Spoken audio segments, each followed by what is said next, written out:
Welcome to my YouTube channel, Chidambara Spiritual Journey. Shri Rama ಸಮರ್ಥ ಶ್ರೀ ಮಹಾರಾಜರ ದಿವ್ಯ ಸತ್ಸಂಗ ಪ್ರವಚನ. जयाच्या जनी जन्मनामार्थ झाला, जयाने सदा वासनामात केला. जयाच्या मुखी सर्वदा नाम कीर्ती, नमस्कार त्या ಬ್ರಹ್ಮಚೈತನ್ಯಮೂರ್ತಿ. ಶ್ರೀರಾಮ್ ಸಮರ್ಥ. ಎಲ್ಲ ಆತ್ಮಜ್ಯೋತಿಗಳಿಗೆ ಸಾಷ್ಟಾಂಗ ಪ್ರಣಾಮ ಮಾಡುತ್ತಾ ನನ್ನ ಸದ್ಗುರುಗಳಾದ ಶ್ರೀ ಚಂದ್ರಕುಮಾರ್ ಅವರು ದಿವ್ಯಚರಣಾರವಿಂದಕ್ಕೆ ಸಾಷ್ಟಾಂಗ ಪ್ರಣಿಪಾತವನ್ನು ಮಾಡುತ್ತಾ ಇಂದಿನ 13 ಜುಲೈ ಶ್ರೀ ಮಹಾರಾಜರ ಪ್ರವಚನ, ದೇವರು ಹಾಗೂ ನಾಮ ಭಿನ್ನವಾಗಿರುವುದಿಲ್ಲ. ದೇವರು ಹಾಗೂ ನಾಮ ಭಿನ್ನವಾಗಿರುವುದಿಲ್ಲ. ದೇವರು ಅಂದರೆ ನಿರ್ಗುಣ ನಿರಾಕಾರ.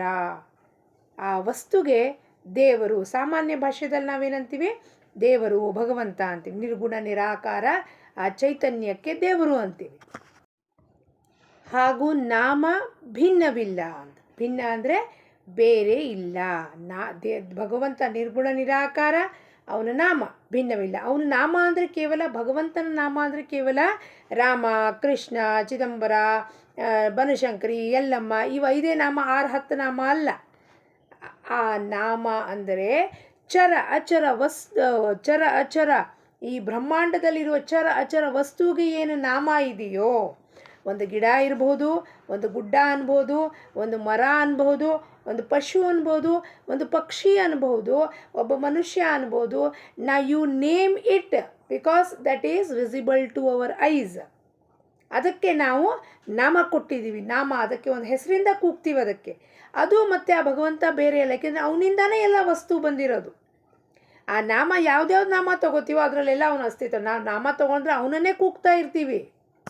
ಇದು ತತ್ವ ಭಾಗಕ್ಕೆ ಸಂಬಂಧಪಟ್ಟಿರೋದು. ಹಾಗಾಗಿ ಭಾಳ ಮೆಲ್ಮೆಲ್ಲಕ್ಕೆ ಅರ್ಥ ಮಾಡ್ಕೋಬೇಕಾಗತ್ತೆ, ಇಲ್ಲಾಂದರೆ ಭಾಳ ಕಠಿಣ ಆಗತ್ತೆ ಇದನ್ನು ಅರ್ಥ ಮಾಡ್ಕೊಳ್ಳಿಕ್ಕೆ. ಯಾಕೆಂದರೆ I am divine so you are ಅಂದರೆ ಅರ್ಥ ಏನು? ಈ ತೊಗಲನ್ನು ನೋಡಿ ಹೇಳ್ತಾ ಇಲ್ಲ. ಐ ಆಮ್ ಡಿವೈನ್ ಅಂದರೆ I am talking to the inner divine, inner one who is sitting inside you. I am talking to that. This inner one is talking to that inner one. ಆದರೆ ಹೊರಗಡೆಯಿಂದ ನಾವು ನಾಮದಿಂದ, ರೂಪದಿಂದ, ಆಕಾರದಿಂದ ಬೇರೆ ಬೇರೆ ಬೇರೆ ಪಡಿಸಿದ್ದೀವಿ. Separateness is illusion. ನಾವೆಲ್ಲರೂ ಒಂದೇ. ಆತ್ಮನಿಂದ ಇರೋದು ನಾವೆಲ್ಲರೂ ಒಂದೇ. So we are all divine. ನಾವೆಲ್ಲ ಪರಮಾತ್ಮನ ಮಕ್ಕಳು ಅಂದರೆ ಬೇರೆ ಬೇರೆ ಎಲ್ಲಿಂದ ಆಗ್ತೀವಿ? ಫ್ರಮ್ ದ ಫೇಸ್, ರೂಪ, ಆಕಾರ and name we are different, but we are all under the one gracious umbrella of the ಪರಮಾತ್ಮ. ಹಾಗಾಗಿ ಈ ತತ್ವ ಭಾಗನ ತಿಳ್ಕೊಬೇಕು ಅಂದರೆ ಭಾಳ ಮೆಲ್ಮೆಲ್ಲಕ್ಕೆ ಅರ್ಥ ಮಾಡ್ಕೊಂಡಾಗ ಗೊತ್ತಾಗುತ್ತೆ ನಾನು ನೀವು ಯಾರು ಬೇರೆ ಇಲ್ಲೇ ಇಲ್ಲ ಇಲ್ಲಿ. ಈಗ ಎಕ್ಸಾಂಪಲ್ಗೆ ಮಡಕೆ ಮತ್ತು ಮಣ್ಣು. ಮಣ್ಣೀಸ್ ಭಗವಂತ.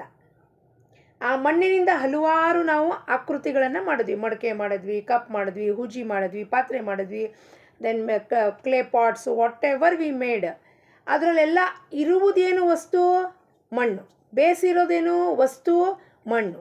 ಮಣ್ಣು ಅಂದರೆ ಏನು? ಭಗವಂತ. ಅದು ಯಾವಾಗ ಪಾಟ್ ಮಾಡೋದು ಅದ್ರಲ್ಲಿ ಮಣ್ಣಿದೆ ಅಂತ ಮರ್ತೇ ಹೋಗ್ಬಿಡ್ತು.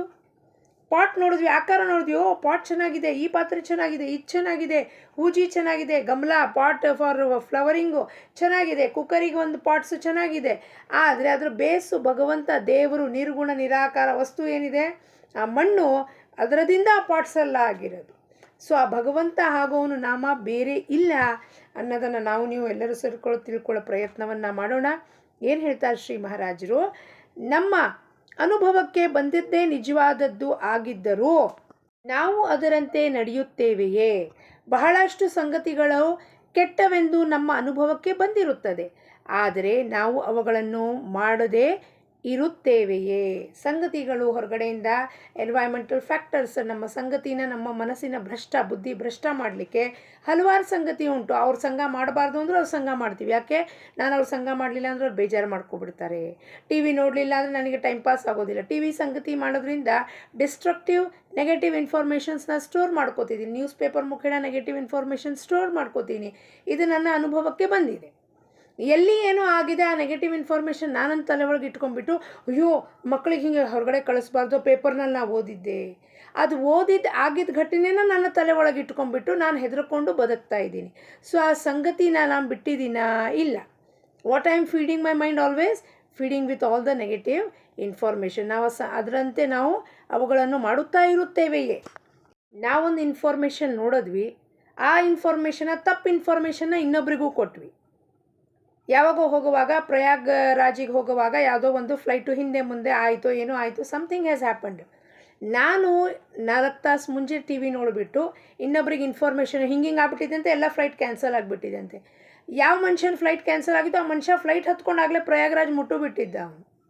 ಅಂದರೆ ಏನರ್ಥ? ನಾವು ಯಾವ ಸಂಗತಿನ ಮಾಡ್ತಿದ್ಯೋ ಅದರಿಂದ ನಮಗೆ ಯಾವ ಉಪಯೋಗ ಆಗ್ತಿಲ್ಲ, ಆದರೂ ಕೂಡ ನಾವು ಆ ಸಂಗತಿನ ಮಾಡ್ತಾ ಇದೀವಲ್ಲಪ್ಪ, ತಪ್ಪು ಇನ್ಫಾರ್ಮೇಷನ್ನ we are transferring it to the other persons also. ಇದೇ ನಮ್ಮಲ್ಲಿಯ ದೋಷವಾಗಿರುತ್ತದೆ.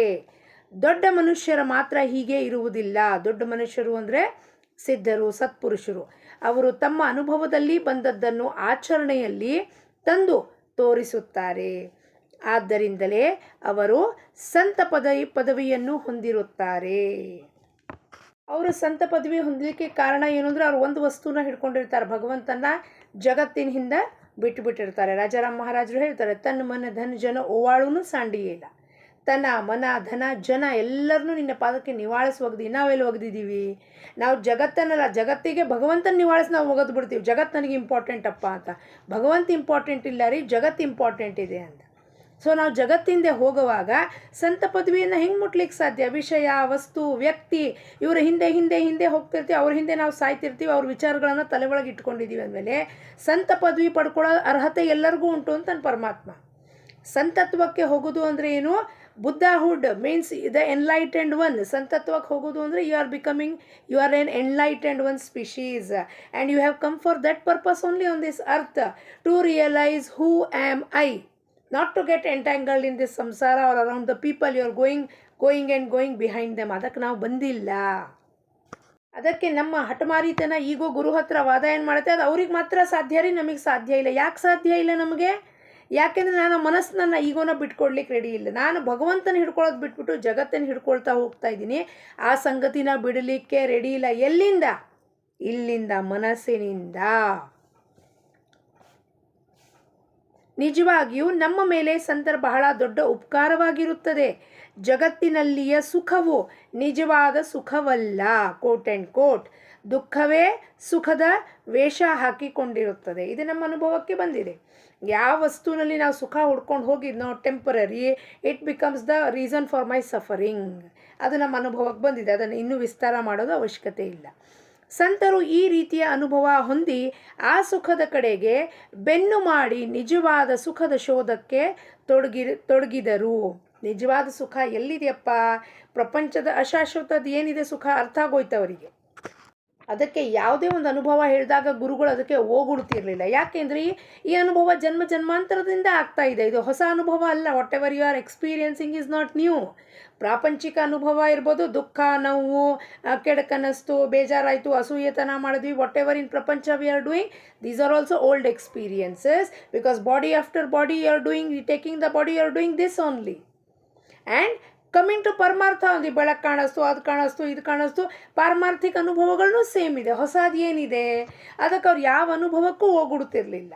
ಪ್ರಾಪಂಚಿಕ ಅನುಭವ ಬಿಟ್ಟು ಪರಮಾರ್ಥಕ್ಕೆ ಬಂದರೂ ಸಹ ಪಾರಮಾರ್ಥಿಕ ಅನುಭವಕ್ಕೆ ಅವ್ರು ಹೋಗುಡ್ತಿರಲಿಲ್ಲ. ಯಾಕೆಂದರೆ ಜನ್ಮ ಜನ್ಮಾಂತರದಿಂದ ಮಾಡ್ಕೊಂಡು ಬಂದಮೇಲೆ ಒಂದು ಕಡೆ ಫುಲ್ ಸ್ಟಾಪ್ ಹತ್ತಬೇಕು. ಅದಕ್ಕೆ ಏನು ರಿಯಲೈಸ್ ಆಗಬೇಕು, ಈ ಅನುಭವ ಏನಿದೆಯೋ ಇದು ಕ್ಷಣಿಕ ಅನುಭವ. ಪಾರಮಾರ್ಥಿಕ ಅನುಭವ ಆಗೋದು ಕ್ಷಣಿಕ ಅನುಭವ, ಅದು ಪರ್ಮನೆಂಟ್ ಅನುಭವ ಅಲ್ಲ. ಪರ್ಮನೆಂಟ್ ಇರೋದು ಒಳಗಿರುವ ಚೈತನ್ಯ, that is eternal and permanent. Be still in that, be rooted in that.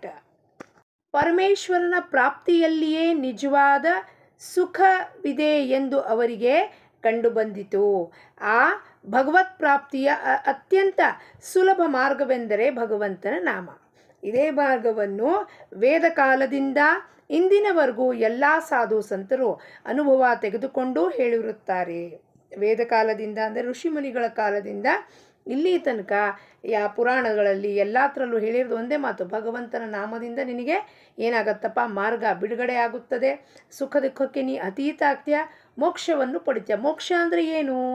You are not bothered about, your mind is not going behind the ವಿಚಾರ ಥಾಟ್ಸ್ ಹೋಗ್ತಾ ಇಲ್ಲ. ಅದರಲ್ಲಿ ಥಾಟ್ಸಲ್ಲೇ ಸಿಕ್ಕಾಕೊಂಡಿರೋದು ನಾವು. ವ್ಯಕ್ತಿ ವಿಷಯ, ಆ ವ್ಯಕ್ತಿ ಬಿಟ್ಟು ಹೋಗ್ಬಿಟ್ಟ ನಮ್ಮನ್ನು, ವರ್ಷಾನುವರ್ಷದಿಂದ ಆ ವ್ಯಕ್ತಿ ನಮ್ಮನ್ನು ನೋಡಿಲ್ಲ ಅನ್ಕೊಂಬೋಣ, ಆ ವ್ಯಕ್ತಿ ಈ ಜೀವನದಲ್ಲಿ ಇಲ್ಲೇ ಇಲ್ಲ ಅನ್ಕೊಂಬೋಣ, ಆದರೂ ಅವ್ನ thoughts they are haunting me. So where I am in the prison of his thoughts. ಪರಮಾರ್ಥದ ಒಂದು ಮ್ಯಾಂಡೇಟ್ರಿ ರೂಲ್ ಅಂದರೆ ಬಿ ಇನ್ ದ ಪ್ರೆಸೆಂಟ್. ಈ ಕ್ಷಣದಲ್ಲಿ ಏನು ನಡೀತಾ ಇದೆ ಬರೀ ಅದರ ಬಗ್ಗೆ ಮಾತಾಡೋ. ನಾವು ಮಾತಾಡ್ತೀವ? ಇಲ್ಲ. ಆಗಲೇ ಪಾಸ್ಟಿಗೆ ಹೋಗಿದ್ದು ಪಾಸ್ಟಿನ ಮಾತು ಹಿಡ್ಕೊಂಬಂದೆಲ್ಲ ಮಾತಾಡಿರ್ತೀವಿ. ಸೊ ನಾವು ಎಲ್ಲಿದ್ದೀವಿ? ಪಾಸ್ಟಿನ ಘಟನೆದಲ್ಲಿ ಕೂತಿರ್ತೀವಿ. ಅಲ್ಲೇನು ನೋವಾಗಿತ್ತು, ಅಲ್ಲೇನು ಇದಾಗಿತ್ತು, ಅಲ್ಲೇನು ಸುಖ ಆಗಿತ್ತು, ಬರೀ ಅದರ ಬಗ್ಗೆ ಚರ್ಚೆ ಮಾಡ್ತಿರ್ತೀವಿ ನಾವು. We keep on talking and we lose our energy. ಈಗ ವಿಚಾರ ಮಾಡಿ, ನಾನು ಭಜನೆ ಮಾಡ್ತಿದ್ದೀನಿ, ಪೂಜೆ ಮಾಡ್ತಿದ್ದೀನಿ, ನಾನು ಜಪ ಮಾಡ್ತಿದ್ದೀನಿ ಅಂದರೆ ಎಲ್ಲಿ ಜಪ ಮಾಡಿದ್ದೀನಿ ನಾನು? ಪಾಸ್ಟಿನ ಯಾವ ಮೆಮೊರಿನೂ ನಾನು ಬಿಟ್ಟೇ ಇಲ್ಲ. ದೀಸ್ ಆರ್ ಹಾಂಟಿಂಗ್ ಮೀ ಅಂದಮೇಲೆ ಎಲ್ಲಿ ಮಾಡ್ತಾ ಇದ್ದೀನಿ ನಾನು ಜಪ? ಪ್ರೆಸೆಂಟಲ್ಲಿ ಎಲ್ಲಿ ಜಪ ಮಾಡ್ತಿದ್ದೀನಿ? ಎಲ್ಲಿ ಭಗವಂತನ ನಾಮವನ್ನು ತೊಗೊಳ್ತಾ ಇದ್ದೀನಿ ನಾನು? ಆ ತೊಗೊಂಡಿದ್ದ ನಾಮದ ಎಲ್ಲ ಶಕ್ತಿಯೆಲ್ಲ ಪಾಸ್ಟ್ ಹೇಳ್ಕೊಂಡು ಹೋಗ್ಬಿಡ್ತಾ ಇದೆ ನನ್ನ ಹತ್ರ. ಪಾಸ್ಟಿಂದ ಒಂದು ಮೆಮೊರಿ ಶೂಟಪ್ ಆಯಿತು ಅಂದರೆ ಎಲ್ಲ energy are drained out. Then what happens? You are left out with nothing happens in our life. ಯಾಕೆ ಕಾನ್ಸಂಟ್ರೇಷನ್ ಆಗಲ್ಲ, ಗೋಲ್ಸ್ ಅಚೀವ್ ಮಾಡೋಕ್ಕಾಗಲ್ಲ ಅಂದರೆ we are stuck in the past. ಸದ್ಗುರುಗಳಿಂದ ಪ್ರಾಪ್ತವಾದ ಭಗವಂತನ ನಾಮವನ್ನು ಪ್ರೇಮದಿಂದ, ಭಕ್ತಿಯಿಂದ ಹಾಗೂ ಏಕಾಗ್ರತೆಯಿಂದ ತೆಗೆದುಕೊಂಡರೆ ಭಗವಂತನು ನಮ್ಮ ಹತ್ತಿರ ಬಂದು ನಿಲ್ಲುತ್ತಾನೆ ಎಂದು ಎಲ್ಲ ಸಂತರು ತಮ್ಮ ಅನುಭವಗಳನ್ನು ಘಂಟಾಘೋಷವಾಗಿ ಹೇಳಿರುತ್ತಾರೆ. ಘಂಟಾಘೋಷವಾಗಿ ಅಂದರೆ ಎದೆ ತಟ್ಟಿ ಹೇಳಿರ್ತಾರೆ ಅವರು. ಅಂದರೆ ಅಥೆಂಟಿಸಿಟಿಯಿಂದ ಹೇಳ್ತಾರೆ, ಅಪ್ಪ ನೀವು ಹಿಂಗೆ ನಾಮ ತೊಗೊಂಡ್ರೆ ಪ್ರೇಮದಿಂದ, ಭಕ್ತಿಯಿಂದ, ಏಕಾಗ್ರತೆಯಿಂದ, 1 ಪಾಯಿಂಟೆಡ್ ಫೋಕಸ್ಸಿಂದ ಎಲ್ಲ ವಿಚಾರ ತ್ಯಜಿಸಿ ನಾವು ಮಾಡಿದ್ದೇ ಆದರೆ ಆ ಭಗವಂತ ನಮ್ಮ ಪಕ್ಕದಲ್ಲಿ ಬಂದು ನಿಂತ್ಕೋತಾನಂತೆ ಅಂತ ಅವ್ರ ಅನುಭವದಿಂದ ಹೇಳಿದ್ರು ಅವರು. ನಾವು ಅದರಂತೆ ನಾಮ ತೆಗೆದುಕೊಳ್ಳುತ್ತೇವೆಯೇ? Question mark. ನಾವು ತೊಗೊಳ್ತಾ ಇದ್ದೀವಿ ಆ ರೀತಿಯಲ್ಲಿ ನಾಮ. ಗುರುಗಳು ಹೇಳ್ತಿದ್ರು, ಅಮ್ಮ ಇಲ್ಲಿ ಕೂತಿದ್ದಾಳೆ ನನ್ನ ಕಣ್ಮುಂದೆ ಅಂತ. ಅದು ನಾವು ನಮ್ಮ ಕಣ್ಮುಂದೆ ಕಾಣಿಸ್ತಿರ್ಲಿಲ್ಲ ಆಕೆ. ಯಾಕೆ? ನಾವು ಹಂಗೆ ನಾಮನೇ ತೊಗೊಂಡಿರಲಿಲ್ಲ. ಅವ್ರ ಮುಂದೆ ಕೂತಿದ್ದಾಳೆ ಅಂತ ಹೇಳಿದ್ರು ನಮಗೆ ಗೊತ್ತಾಗ್ತಿರಲಿಲ್ಲ ಅವಳು ಕೂತಿದ್ದಾಳೆ ಅಂತ. ಯಾಕೆಂದರೆ ನಮ್ಮ ಸಾಧನೆಯಲ್ಲಿ ಕಮ್ತರ್ಥ. We lack something, that is why we are not able to see that. ಏಕಾಗ್ರಚಿತ್ತವಾಗಿ ನಾಮದ ಸ್ಮರಣೆಯ ಲೀಕ್ಔಟ್ ಆಗಬಾರ್ದು ಎಲ್ಲೂ ಎನರ್ಜಿ. ಅವಾಗ ಅವಳು ನಮಗೆ ಕಣ್ಣು ಮುಂದೆ ಗೋಚರ ಆಗ್ತಾಳೆ. ಆದರೆ ನಾವು ಲೀಕ್ಔಟ್ ಎಲ್ಲ ಎನರ್ಜಿ ಮಾಡಿದ್ರೆ ಎಲ್ಲಿ ಕಾಣಿಸ್ತಾಳಾಕಿ? ಅವ್ನಿಗೆ ಎಲ್ಲಿ ಕಾಣಿಸ್ತಾನೆ ಪರಮಾತ್ಮ? ಇದನ್ನು ನಾವು ಅದಕ್ಕೆ ಅವ್ರು ಕೇಳ್ತೇವೆ, ನಾವು ಅದರಂತೆ ನಾಮ ತೆಗೆದುಕೊಳ್ಳುತ್ತೇವೆಯೇ? ಭಕ್ತಿಯಿಂದ ತೊಗೊಳ್ತೀವ, ಪ್ರೇಮದಿಂದ ತೊಗೊಳ್ತೀವ, ಏಕಾಗ್ರತೆಯಿಂದ ತೊಗೊಳ್ತೀವ. ಇಲ್ಲಿ ಜಪಮಾಲೆ ಹಿಡ್ಕೊಂಡಿದ್ದೀವಿ, ಯಾರನ್ನೋ ಬೈತಾ ಇರ್ತೀವಿ. ಜಪಮಾಲೆ ಹಿಡ್ತಿದ್ದೀವಿ, ಕಿಚನ್ನಲ್ಲಿ ಲಕ್ಷ್ಯ ಇರುತ್ತೆ. ಗ್ಯಾಸ್ ಆಫ್ ಮಾಡಿದ್ರೇನ್ರಿ? ಗ್ಯಾಸ್ ಆಫ್, ನಾನು ಕೂತೀನಿ ಜಪ ಮಾಡಲಿಕ್ಕೆ, ಗ್ಯಾಸ್ ಆಫ್ ಮಾಡಿಬಿಡ್ರಿ ಹೋಗ್ರಿ ಅಂತ. ಅಲ್ಲೆಲ್ಲೋ ನೀರು ಚೆಲ್ತಾ ಇದೆ, ನೋಡಿ ಮೋಟ್ರ್ ಆಫ್ ಮಾಡಿ ನೀರು ಚೆಲ್ತಾ ಇದೆ ಅಂತ. ಸೊ ಲಕ್ಷ್ಯ ಎಲ್ಲಿದೆ? ಹೊರಗಡೆ. ಕೈಯಲ್ಲಿ ಏನಿದೆ? ಮಾಲೆ. ಏನು ಮಾಡ್ತಿದ್ದೀನಿ ನಾನು? ಸೊ ಹೀಗೆ ನಾಮ ತಗೊಳ್ಳೋದ್ರಿಂದ ಏನಾದ್ರು ಉಪಯೋಗ ಆಗುತ್ತದೆಯೇ? ನಾಮಕ್ಕಾಗಿ ನಾಮ ತೆಗೆದುಕೊಳ್ಳುತ್ತೇವೆಯೋ ಅಥವಾ ಮನಸ್ಸಿನಲ್ಲಿ ಏನಾದರೂ ಇಚ್ಛೆ ಅಥವಾ ವಾಸನೆ ಇಟ್ಟುಕೊಂಡು ನಾಮ ತೆಗೆದುಕೊಳ್ಳುತ್ತೇವೆಯೋ? Again question. ಏತಕ್ಕಾಗಿ ನಾಮ ತಗೊಳ್ತಿದ್ದೀವಿ? ಏನಾದ್ರು ಒಂದು ಇಂಟೆನ್ಷನ್ ಇರಲಾರ್ದೇ ಯಾರೂ ಮಾಡೋದಿಲ್ಲ. ಅದಕ್ಕೆ ಗುರು ಮಹಾರಾಜರ ಹತ್ರ ಹೋದಾಗ ಅವ್ರು ಹೇಳಿದ್ರು ಮೊದಲನೇ ಬಾರಿನೇ, ಐಹಿಕ ಇಚ್ಛೆ ಏನಾದ್ರು ಇಟ್ಕೊಂಡು ಬಂದಿದ್ದಾದರೆ ಅದು ಯಾವುದು ನಾನು ಪೂರ್ತಿ ಮಾಡೋನಲ್ಲ. ನನ್ನ ಹತ್ರ ಅಂಥದ್ದು ಏನೂ ಇಲ್ಲ ಶಕ್ತಿ. ಭಗವಂತ ಎಲ್ಲಿದ್ದಾನೆ ತೋರಿಸ್ಬೇಕು ಅಂದರೆ ತೋರಿಸ್ತೀನಿ. ಅವನು ಹೆಂಗಿದ್ದಾನೆ, ಅವಳು ಹೆಂಗಿದ್ದಾಳೆ ನೋಡಬೇಕು ಅಂದರೆ ತೋರಿಸ್ತೀನಿ. ಆದರೆ ಐಹಿಕ ಇಚ್ಛೆಗಳನ್ನು ಇಟ್ಕೊಂಡು ಯಾವ ಐಹಿಕ ಇಚ್ಛೆಯೂ ಪ್ರಾಪ್ತಿ ಮಾಡ್ಕೊಳ್ಳಿಕ್ಕಾಗೋಲ್ಲ. ನಮ್ಮ ಪ್ರಾರಬ್ಧಕ್ಕೆ ಅನುಸಾರವಾಗಿ ಏನಾಗಬೇಕಾಗಿರುತ್ತೋ ಅದು ಆಗತ್ತಪ್ಪ. ಅದನ್ನು ನಾವು ಫೇಸ್ ಮಾಡಬೇಕು. ಆದರೆ ತಾಯಿ ಅದನ್ನು ಫೇಸ್ ಮಾಡೋಕ್ಕೆ ಶಕ್ತಿ ಕೊಡ್ತಾಳೆ. ಆದರೆ you have to face it. I won't help you in any things of the worldly material things. ತಾಯಿ ನಾಮ ತಗೊಳ್ರಿ, ತಾಯಿ ಒಳ್ಳೇದು ಮಾಡ್ತಾಳೆ. ಆದರೆ ಏನು ಭಗವಂತನ ನೋಡಬೇಕು ಅಂತಿದ್ದು ಅದು ದಾರಿನ ತೋರಿಸ್ತೀನಿ, ಆ ದಾರಿನಲ್ಲಿ ಹೋಗ್ರಿ ಸಿಗ್ತಾಳೆ. ಆದರೆ ಇದನ್ನು ನಮಗೆ ವಾಸನ ಇಟ್ಕೊಂಡು ಏನಾದ್ರು ನಾವು ಮಾಡಿದ್ರೆ ಜಪ ತಪ ಅದು ಏನೂ ಪೂರ್ತಿ ಆಗುವುದಿಲ್ಲ. ಮನಸ್ಸಿನಲ್ಲಿ ಯಾವುದೇ ವೃತ್ತಿ ಏಳು ತೊಡಗದರೆ ನಾಮ ತೆಗೆದುಕೊಂಡಿದ್ದಾದರೆ ದೇವರೇನೂ ದೂರವಿಲ್ಲ. ನಿನ್ನ ಬಿಟ್ಟು ನನಗೆ ಇನ್ನೊಂದು ವಿಷಯ ವಸ್ತು ಬೇಡಪ್ಪ, ನಿನ್ನ ಪ್ರೀತಿ ಬೇಕು, ನೀನು ಯಾರು ಅಂತ ನಾನು ನೋಡಬೇಕು ಅಂದ ಆ ವೃತ್ತಿನ ಇಟ್ಕೊಂಡೇ ಮಾಡಿದ್ದೆ ಆದರೆ ದೇವರು ದೂರವಿಲ್ಲ. ದೇವರು ಹಾಗೂ ನಾಮ ಇವೆರಡು ಭಿನ್ನವಲ್ಲ. ನಾಮವೆಂದರೆ ದೇವರು, ದೇವರೆಂದರೆ ನಾಮ. ಒಮ್ಮೆ ನಾಮವು ಬಾಯಲ್ಲಿ ಬಂದಿತೆಂದರೆ ದೇವರು ಪ್ರಾಪ್ತವಾಯಿತೆಂದರೆ, ನಮ್ಮ ಬಾಯಲ್ಲಿ ನಾಮ ಬರ್ತಿದೆ ಭಗವಂತ ಅಂದರೆ ದೇವರು ಪ್ರಾಪ್ತಿ ಆದಂತೆ. ಆದರೆ ನಮಗಿನ್ನೂ ಕನ್ಫ್ಯೂಷನ್ಸ್ ಉಂಟು. ಅವ್ನು ಬಿಲ್ಲು ಬಾಣ ಹಿಡ್ಕೊಂಡು ಬರ್ಬೇಕ್ರಿ, ಅವ್ನು ಗುಂಡಿ ದರ ಆಗಿ ಬರ್ಬೇಕ್ರಿ, ತಾಯಿ ಖಡ್ಗ ಹಿಡ್ಕೊಂಡು ಬರ್ಬೇಕ್ರಿ, ಇವೆಲ್ಲ ಇಲ್ಯೂಷನ್ಸ್ ಉಂಟು ನಮಗೆ. ಭಗವಂತನ ನಾಮ ಬರ್ತಾ ಇದೆ ಅಂದ್ರೇನೆ ಅರ್ಥ ಏನು? ಭಗವಂತ ನಮ್ಮ ಜೊತೆಗಿದ್ದಾನೆ, ನಮ್ಮ ಸಂರಕ್ಷಿಸ್ತಾನೆ, ನಮ್ಮನ್ನು ಕಾಪಾಡುತ್ತಾ ಇದ್ದಾನೆ, ನಮ್ಮ ಹಿಂದೆ ಮುಂದೆ ಇದ್ದಾನೆ. ಅದನ್ನು ನಾವು ಅರ್ಥ ಮಾಡ್ಕೋತಿಲ್ಲ. ಯಾಕೆಂದರೆ ಅವನು ಬೇರೆ, ಅವನ ನಾಮ ಬೇರೆ, ಅವನೆಲ್ಲೋ ಬೇರೆ ಇದ್ದಾನ್ರಿ. ಅವನೆಲ್ಲೂ ಬೇರೆ ಇಲ್ಲ, ಇಲ್ಲೇ ಒಳಗೆ ಕೂತಿದ್ದಾನೆ. ಅವನ ನಾಮ ಬರ್ತಿದೆ ಅಂದರೆ ಅವನು ನನ್ನ ಜೊತೆಗಿದ್ದಾನೆ. ಮಕ್ಕಳು ಪತಂಗ ಹಾರಿಸುತ್ತಾರೆ. ಪತಂಗವು ಆಕಾಶದಲ್ಲಿ ಕಾಣದಷ್ಟು ದೂರ ಹೋಗುತ್ತದೆ. ಆದರೂ ಆ ಪತಂಗ ಹಾರಿಸುವವನು ಪತಂಗವು ನನ್ನ ಕೈಯಲ್ಲಿದೆ ಎಂದು ಅನ್ನುತ್ತಾನೆ. ಏಕೆಂದರೆ ಪತಂಗದ ದಾರವು ಅವನ ಕೈಯಲ್ಲಿಯೇ ಇರುತ್ತದೆ. ಎಲ್ಲಿಯವರೆಗೆ ಅಖಂಡ ನಾಮಸ್ಮರಣೆಯ ದಾರವು ನಮ್ಮ ಕೈಯಲ್ಲಿ ಇರುತ್ತದೆಯೋ ಅಲ್ಲಿಯವರೆಗೆ ಭಗವಂತನು ನಮ್ಮ ಕೈಯಲ್ಲಿಯೇ ಇರುತ್ತಾನೆ. Quote and quote. ನಾಮದ ಸ್ಮರಣೆ ಹಿಂಗೆ ಕೈಯಲ್ಲಿ ಅವನು ದಾರ ಹಿಡ್ಕೊಂಡಿರ್ತಾನೆ. ಪತಂಗ ನನ್ನ ಹತ್ರನೇ ಇದೆ ಅಂತೀನಿ. ಹೆಂಗೆ? ಆ ದಾರ ಇದೆ, ಅದು ಕಾಣಿಸ್ತಿಲ್ಲ ಪತಂಗ. ಹಾಗೆ ಎಲ್ಲಿವರೆಗೂ ಈ ಅಖಂಡ ನಾಮಸ್ಮರಣೆ ನಮ್ಮ ಮನಸ್ಸಿನಲ್ಲಿ, ಚಿತ್ತದಲ್ಲಿ ನಡೀತಾ ಇರುತ್ತದೆಯೋ ಭಗವಂತ ನನ್ನ ಕೈಯಲ್ಲಿದ್ದಾನೆ. ಆ ದಾರವು ಹರಿಯಿತೆಂದರೆ ಭಗವಂತನು ದೂರವಾದಂತೆ. ಹರಿದು ಬಿಡ್ತು ಆ ದಾರ. ಅಲ್ಲಿ ಹೆಂಗಾರು ಬೀಟ್ ಮಧ್ಯದಲ್ಲಿ ಕಟ್ಟಾಗ್ಬಿಟ್ರೆ ಹೋಯ್ತು ಅದು ಪತಂಗು. ಇಲ್ಲೇನಾಗುತ್ತೆ? ಹೆಂಗೆ ಹರಿಯತ್ತಪ್ಪ? ಪ್ರಾಪಂಚಿಕ ವಿಷಯ, ವಸ್ತು, ವ್ಯಕ್ತಿ ಹಿಂದೆ ಹೋದಾಗ ಕಟ್ಟಾಗೋಗತ್ತೆ. ಪ್ರಾಪಂಚಿಕ ವಸ್ತು, ವಿಷಯ, ವ್ಯಕ್ತಿ ಹಿಂದೆ ಮನಸ್ಸು ಆಚೆ ಹೋಯ್ತು, डोर कट हो गया, फिर ख़त्म हो गया. वो इधर अंदर है तो भी मुझे पता नहीं चल रहा है कि वो अंदर बैठ के सारा ऑपरेशन कर रहा है. वही सब कर रहा है. श्वास चल रहा है किसकी वजह से? बुद्धि को निर्णय लेना है किसकी वजह से? आँख किसकी वजह से देख रहा है? कान किसकी वजह से सुन रहा है? सारे इंद्रिय किसकी वजह से काम कर रहे हैं? वो अंदर बैठा चैतन्य, जिसको हम परमात्मा कहें, भगवान कहें, ईश्वर कहे, सद्वस्तु कहे, ब्रह्मन कहे, आत्मन कहे, परमात्मा कहे, जिस नाम से आपको पुकारना है उस नाम से आप कहोगे, उसकी वजह से इसका अस्तित्व है. बाहर वाले इस शरीर का अस्तित्व अंदर वाले के वजह से. अंदर वाला निकल गया तो शरीर को क्या कहेंगे? मृत घोषित करते हैं. डेड बॉडी को बाहर रखो. क्यों? उसमें से चैतन्य निकल गया जो काम कर रहा था अंदर बैठकर. श्रीमद् भागवत में सृष्टि की रचना कैसे हुई उस जो अध्याय है उसमें बताते हैं. सब कुछ महत्तत्व 25 तत्व हैं, फिर त्रिगुण है, फिर पंचमहाभूत है, इंद्रिय, कर्मेंद्रिय, ज्ञानेंद्रिय, महत्तत्व, मन, बुद्धि, चित्त, अहंकार, सब कुछ डालने के बाद परमात्मा उस जीव में प्रवेश करते हैं. सब कुछ परमात्मा ही डालकर भेजता है और फिटिंग करके भेजता है इस छोटे से बीज रूपी जीव में. सोचो कितना सारा फिटिंग करके भेजा एक बीज में. इस बीज में भेजेंगे, फिर वो जीव बढ़ते जाएगा, फिर 9 महीने के बाद वो बाहर आएगा. और कैसा था पहले? वो बीज रूप में. हम और आप सब बीज रूप में थे. तो बीज का इतना बड़ा वृक्ष यानी ये बॉडी बनने के लिए जो कुछ भी फिटिंग परमात्मा ने किया है, तो मेरा बुद्धि मैंने कमाया है जी, मैंने मेरे बेटे को भेजा है जी. कहाँ से भेजेंगे जी हम? इस समय में, इस घटना में, इस जीवन के कालखंड में आपका बेटा फॉरेन जाएगा. ये आपका और उसका प्रारब्ध है. तो आपको बुद्धि परमात्मा वैसे ही देगा, आप वैसे ही लोन निकालेंगे और वैसे ही वो मार्क्स निकालेगा और उसको आपको भेजेंगे. ये सारा नियोजन परमात्मा ने किया हुआ है. बेटा नहीं पढ़ेगा, बुद्धू बनेगा, वो भी नियोजन परमात्मा ने किया है. डॉक्टर बनेगा, वो भी नियोजन परमात्मा ने किया है. फॉरेन में जाएगा, नहीं तो गांव में बसेगा, वो भी नियोजन परमात्मा ने किया. सब कुछ यहाँ परमात्मा का ही है. न तो हमारा मन है हमारा, न बुद्धि है हमारी, न इंद्रियां हमारे हैं, न तो ये देह हमारे. फिर किस बात पर इतना अकड़ता है, अहंकार करता है ये जीव? बीज रूपी जीव कितना अहंकार करता है. अणु रूपी जीव कितना अहंकार करता है. मैंने कमाया है, मैंने बोला है, मैं भगत हूँ, मैं सत्संगी हूँ. कितना सब कुछ फिटिंग भगवान ने करके दिया है इसके अंदर. ऐसा ऐसा ही होना है, वैसा वैसा ही होगा. इसके लिए जब तक पतंग की डोर मेरे हाथ में है तो पतंग मेरे हाथ में है. यानी डोर, अखंड नामस्मरण का डोर मेरे हाथ में है. मन में चिंतन चल रहा है, नाम जप चल रहा है, परमात्मा मेरे साथ है.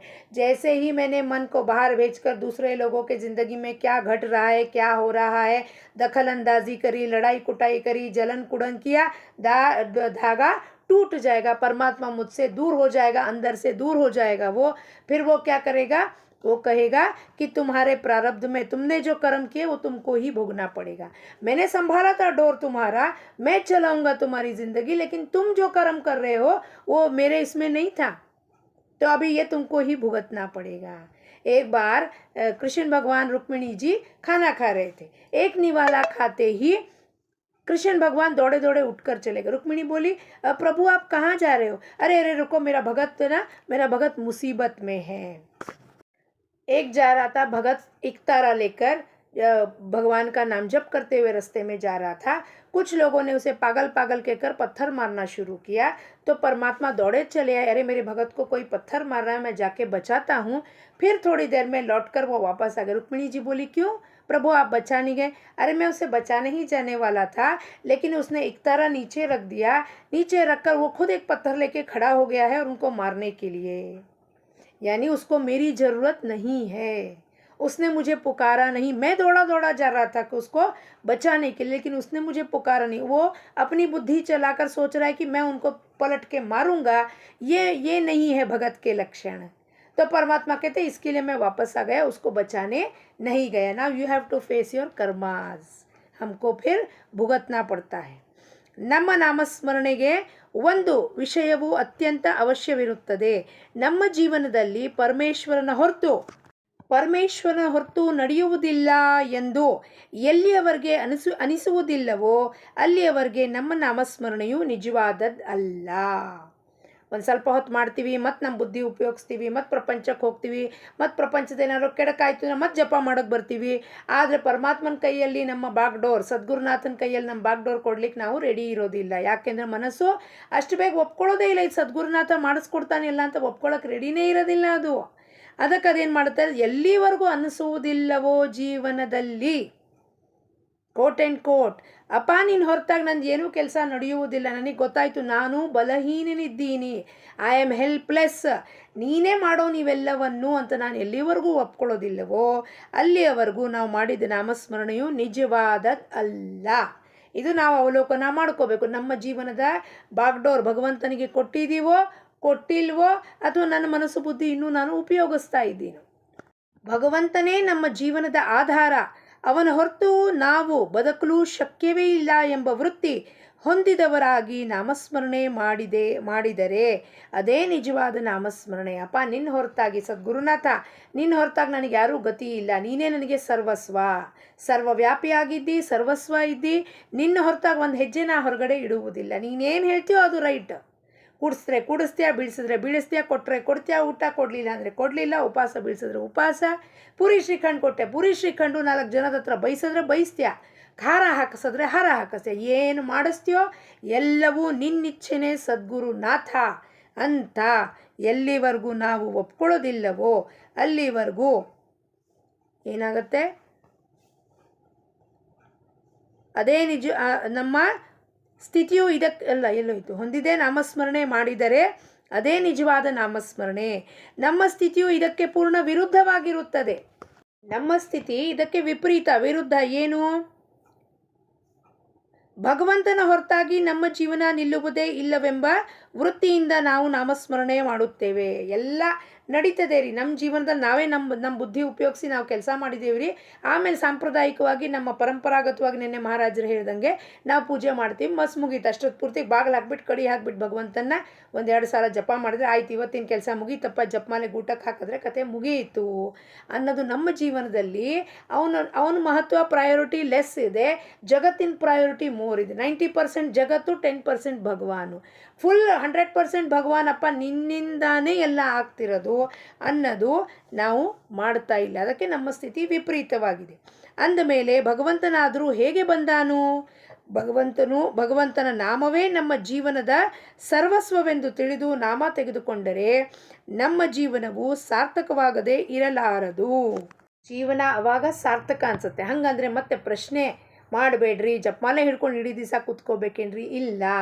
ಇರುವಿಕೆಯಲ್ಲಿ ಇರುವುದು, ಅವೇರ್ನೆಸ್ಸಲ್ಲಿ ಏನಾಗ್ತಿದೆಯೋ ಜೀವನದ ಘಟನೆಗಳು ಪರಮಾತ್ಮನ ಇಚ್ಛೆಯಂತೆಯೇ ನನ್ನ ಉದ್ಧಾರಕ್ಕಾಗಿ, ನನ್ನ ಹಿತಕ್ಕಾಗಿಯೇ ಪರಮಾತ್ಮ ಈ ಸನ್ನಿವೇಶಗಳನ್ನು, ಈ ಸಿಚುವೇಶನ್ಸ್ನ ಕ್ರಿಯೇಟ್ ಮಾಡ್ತಾ ಇದ್ದಾನೆ, ಅದರಲ್ಲಿ ನನಗೆ ಪಾಠವನ್ನು ಕಲಿಸ್ತಾ ಇದ್ದಾನೆ, ನನ್ನ ಅಹಂಕಾರವನ್ನು ಅಡಗಿಸ್ತಾ ಇದ್ದಾನೆ. ಅವನು ಸರ್ವಸತ್ತಾಧೀಶ್ ಅಂತ ತೋರಿಸ್ತಾ ಇರ್ತಾನೆ. ಹಾಗಾಗಿ ಅವನು ಸರ್ವಸತ್ತಾಧೀಶ್ ಅನ್ನೋದನ್ನು ಒಪ್ಕೊಂಡು ನಾನು ಜೀವ ಅಣು, ನನಗೆ ಯಾವ ಥರವಾದ ಅಧಿಕಾರವೇ ಇಲ್ಲ ಅನ್ನೋ ಹಂಬಲ್ನೆಸ್, ಹ್ಯೂಮಿಲಿಟಿಯಿಂದ, ಗ್ರೌಂಡೆಡ್ ಆ್ಯಟಿಟ್ಯೂಡಿಂದ ಬದುಕೋದು ಯಾವಾಗ ಕಲ್ತ್ಕೊಳ್ಳುತ್ತೋ ಜೀವ, ಅವಾಗ ಏನಾಗುತ್ತದು ಪರಮೇಶ್ವರನ ಅಂಶ ನಮ್ಮ ದೇಹ ಭಾವದಿಂದ ಆತ್ಮಭಾವಕ್ಕೆ ಹೋಗುತ್ತೆ, ದೇಹ ಬುದ್ಧಿಯಿಂದ ಆತ್ಮಬುದ್ಧಿಗೆ ಹೋಗುತ್ತೆ. ಅವಾಗದು ದೇವತ್ವವನ್ನು ಪ್ರಾಪ್ತಿ ಮಾಡ್ಕೊಳ್ಳುತ್ತೆ. ಅವಾಗ ಭಗವಂತ ಏನು ಮಾಡ್ತಾನಪ್ಪ ಅಂತ ಭಕ್ತರನ್ನ ತಾನೇ ಮೆರೆಸೋಕ್ಕೆ ಶುರು ಮಾಡ್ತಾನೆ. ಕಥೆ ಚರಿತ್ರೆದೆಲ್ಲ ನೋಡಿದ್ದೇವೆ ಸಂತರನ್ನು. ಮೀರಾಬಾಯಿ ಹೆಂಗೆ ಪ್ರಕಟ ಆದ್ಲು? ಕೃಷ್ಣನ ಭಕ್ತಿ ಬಿಟ್ಟು ಇನ್ನೊಂದು ವಿಚಾರ ಅವಳಿಗಿರಲಿಲ್ಲ. ತುಕಾರಾಮ್ ಮಹಾರಾಜರು ವಿಠ್ಠಲನ ಬಿಟ್ಟು ಇನ್ನೊಂದಿರಲಿಲ್ಲ. ನಾಮದೇವರಿಗೆ ಇರಲಿಲ್ಲ, ಜನಾಬಾಯಿಗೆ ಇರಲಿಲ್ಲ, ಪುರಂದರದಾಸರಿಗೆ ವಿಠ್ಠಲನ ಬಿಟ್ಟು ಇನ್ನೊಂದಿರಲಿಲ್ಲ. ಸೊ ಅವಾಗ ಭಕ್ತನಿಯ ಮೆರೆಸೋನು ಯಾರು? ಭಗವಂತನೇ ಜಗತ್ನಲ್ಲಿ ಅವ್ರನ್ನ ಮೆರೆಸೋಕ್ಕೆ ಶುರು ಮಾಡ್ತಾನೆ. ಕನಕದಾಸರು, ಅವ್ರ ಹೆಸರೆಲ್ಲ ನಾವು ಯಾಕೆ ಇವತ್ತು ತಗೊಳ್ತಾ ಇದ್ದೀವಿ? ಯಾಕೆಂದರೆ ಅವರು ಭಗವಂತನ ಬಿಟ್ಟು ಇನ್ನೊಂದು ವಿಷಯಕ್ಕೆ ಹೋಗಲಿಲ್ಲ, ಅವರು ಜೀವನವನ್ನು ಸಾರ್ಥಕ ಮಾಡಿಕೊಂಡ್ರು. ಹಾಗಾಗಿ ಮತ್ತೆ ತಾರ್ಕಿಕ ಒಂದು ಉತ್ತರವನ್ನು ಅವ್ರಿಗೆ ಸಾಧ್ಯ ಆಯಿತು, ನಮಗೆ ಸಾಧ್ಯ ಆಗೋದಿಲ್ಲ ಅನ್ನೋ ಉತ್ತರ ಮನಸ್ಸು ಮಾತಾಡ್ತಿದೆ, ಬುದ್ಧಿ ಉಪಯೋಗಿಸಿ ಮನಸ್ಸು ಮಾತಾಡ್ತಿದೆ. ಅದು ಸರ್ವತಾ ಸಾಧ್ಯತೆ ಉಂಟು. ಸಂತತ್ವಕ್ಕೆ ಹೋಗುವುದು ಅಂದರೆ ಇದೇ ಜೀವನದಲ್ಲಿ ಜೀವನ್ಮುಕ್ತನಾಗೋದು, ನಾನು ಯಾರು ಎಂಬ ಅರಿವು ಮಾಡಿಕೊಳ್ಳೋದು. ಎಲ್ಲರಿಗೂ ಎವ್ರಿ ಜೀವ is privilege to realise who he is. ಮಾನವ ಜನ್ಮ ಸಿಕ್ಕಿರೋದು ದುರ್ಲಭ, ಅದನ್ನು ಒಂದು ಮಾಣಿಕ, it is like a jewel. This body is like a jewel. You have to utilise for the purpose of self realisation. ನಾನು ಯಾರಿದ್ದೀನಿ ಅಂತ ತಿಳ್ಕೊಂಡು ಬದುಕನ್ನು ಸಾರ್ಥಕ ಮಾಡ್ಕೋಬೇಕು. ನಾಮದಿಂದ ಭಗವಂತನ ಪ್ರಾಪ್ತಿವಾಯಿತೆಂದ ವಿಶ್ವಾಸವಿರಬೇಕು. ಇಂಥ ನಾಮಕ್ಕೆ ನಿಷ್ಠೆಯ ನಾಮ ಅನ್ನುತ್ತಾರೆ. ಇಂದಿನ ಬೋಧವಚನ ಭಕ್ತ, ಭಗವಂತ ಹಾಗೂ ನಾಮ ಈ ಮೂರು ಏಕರೂಪವಾಗಿರುತ್ತದೆ. ಎಲ್ಲಿ ನಾಮವೋ ಅಲ್ಲಿ ಭಕ್ತ ಹಾಗೂ ಅಲ್ಲಿಯೇ ಭಗವಂತನಿರುತ್ತಾನೆ. ಭಕ್ತ ಬೇರೆ ಅಲ್ಲ, ಭಗವಂತ ಬೇರೆ ಅಲ್ಲ, ನಾಮ ಬೇರೆ ಅಲ್ಲ. All the triads are one and the same. 3 triads, ಭಕ್ತ, ನಾಮ, ಭಗವಂತ, all the 3 are one and the same. ಇಲ್ಲಿ ಯಾರು ಕೂತಿದ್ದಾನೋ ಅವನೇ ನಾಮ ಹೇಳ್ತಿರೋದು, ಅವನೇ ಈ ಭಕ್ತ, ಈ ಶರೀರ ಅವನದೇ ಇರೋದು. So everything is one and the same ಅಂತ ತಿಳ್ಕೋಬೇಕು ಅಂದರೆ ಆ ಮಟ್ಟದ ನಾಮಸ್ಮರಣೆ ಮಾಡಬೇಕು ಅಂತ ಹೇಳುತ್ತಾ, ಜಾನಕಿ ಜೀವನ ಸ್ಮರಣೆ. ಜೈ ಜೈ ರಾಮ್. ಲೋಕಾಹ ಸಮಸ್ತಾಹ ಸುಖಿನೋ ಭವಂತು.